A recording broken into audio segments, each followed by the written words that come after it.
time now for our first guest, and having been in showbiz for over 50 years, every generation has its own memory of her, from playing Beverly in the groundbreaking 1977 play Abigail's Party, to the iconic Pamela in the smash hit series Gavin and Stacey, which of course is back on Christmas Day. Ladies and gentlemen, please give a huge round of applause for the utterly brilliant Alison Steadman. Absolute legend, isn't she? She's like... No,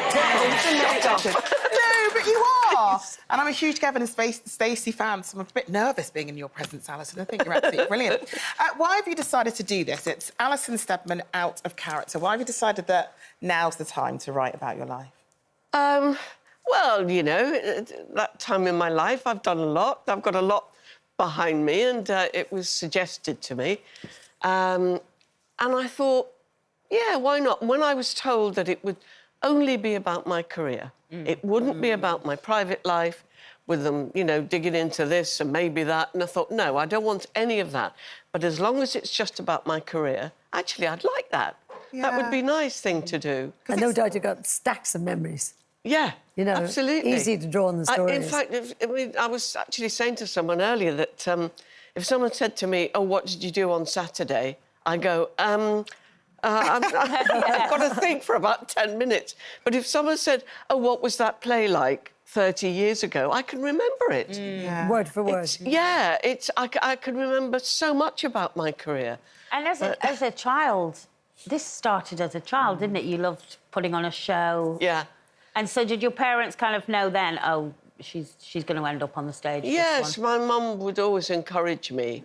I mean, very often she would say, oh, there's nothing on this television, turn it off. Alison, do us a turn. Oh, do Hilda Baker. And I'd say, oh, yeah, OK. You know, and I'd run upstairs and get my costume on and come down and I'd just perform. And all the time when I was on my own in my bedroom, I'd be acting out things and, you know, pretending to be other people. I actually thought the other day I've spent almost 60 years pretending to be other people. Very odd thing to do, isn't it? But growing up in Liverpool, you must have met the Beatles and you must have been interested in that when you were growing up. Oh, absolutely, yeah. The first time I saw the Beatles, I'd never heard of them. They weren't famous, you know, that they hadn't made an album, they hadn't had a hit or anything. And but we'd heard about the Cavern, so we went in the Easter holidays to a lunchtime session because my mum wouldn't let me go into town at night. And she'd heard about the Cavern, and, of course, it sounded, you know, dark, you know, go down these stone steps in the middle of town and all this, and she was a bit worried, understandably, with a 15, 16-year-old daughter. And so she said to me, if I find out you've been to that cavern, you'll be in big trouble. Yeah. And, of course, I used to pretend with my friends, we used to say we were going shopping, you know, and we'd go into town and go to the lunchtime sessions, have a bowl of tomato soup and a bread roll. High living. And we saw the Beatles before they'd recorded anything. It was so exciting. Wow. I'm not just saying it because they became, you know, so famous, but it was just sitting there, that feeling. They played Red Sails in the Sunset. Wow. And I can still remember it now. We were sitting on wooden chairs, you know, like school chairs, and it just went 1, 2, 3, red sails in the sunset. You know, and that feeling, and the whole row was kind of jogging along like this. Yeah. It was just wonderful. But can you tell us the story about you following them into the post office? Yeah, well, that day, we said, right, you know, we're going to get their autographs. And so we waited outside the cavern. It must have been for almost an hour, and it was raining and it was miserable, you know, and they didn't come out, but we still kept... And then suddenly, Paul came out with John, and they started walking off, so we were following them. I remember Paul had a big black umbrella, and he turned around and he went, hi, girls, and he just like that with his umbrella, and we were like, you know, so we followed them into the post office. And it was the old post office, and it was an old Victorian building with big oak desks with inkwells. And, I mean, inkwells, can you imagine those? And they were filling in forms, and Paul filled in his and went to the thing, and then he came back. And I ran over to him and I said, "Excuse me, Paul, could I have your autograph, please?" And he said, "Oh, yeah, sure, love. What's your name?" So I said, "Alison." And he went, "To Alison, love, Paul," and handed it me back. And then he said, "Hey, give us that back a minute."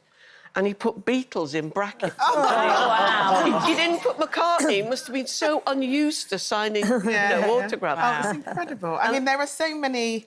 As I said just before you came onto set, there are so many generations that have fallen in love with your work. And there's a whole younger generation of viewers who absolutely adore you and Gavin and Stacey. And you've been back with the gang, and you'll be able to see it on Christmas Day. What was it like getting back together? It was brilliant. It was wonderful, because we do feel like a big family. And, I mean, it's 17 years ago we filmed the first series. Wow. Yeah. And it was so good to be back together. We were all laughing and chatting and, you know, hugging each other. And It must have been quite emotional, was it, knowing it was the It was. finale? It was very emotional. And when we did the final day, and, you know, it was the wrap, and we go round individuals and just have to say a few words. Nobody could speak. Oh, we were just in bits because it was, and I think it will be the final one. It's called the finale. Yeah. So, but, you know, it's been such a great experience. It really has. What has it meant to you to be a part of that? I feel so lucky that I worked with Ruth and James on Fat Friends years ago. That's when we all met up. that. And then they decided to write this series and wrote that part of Pamela for me. Yeah. And I was so thrilled at that. I thought that was so kind of them. And of course, what a great character to dive into and have a bit of fun with. I think we can all see how much fun you have with Pamela, because you do it so even I just said it with Pamela.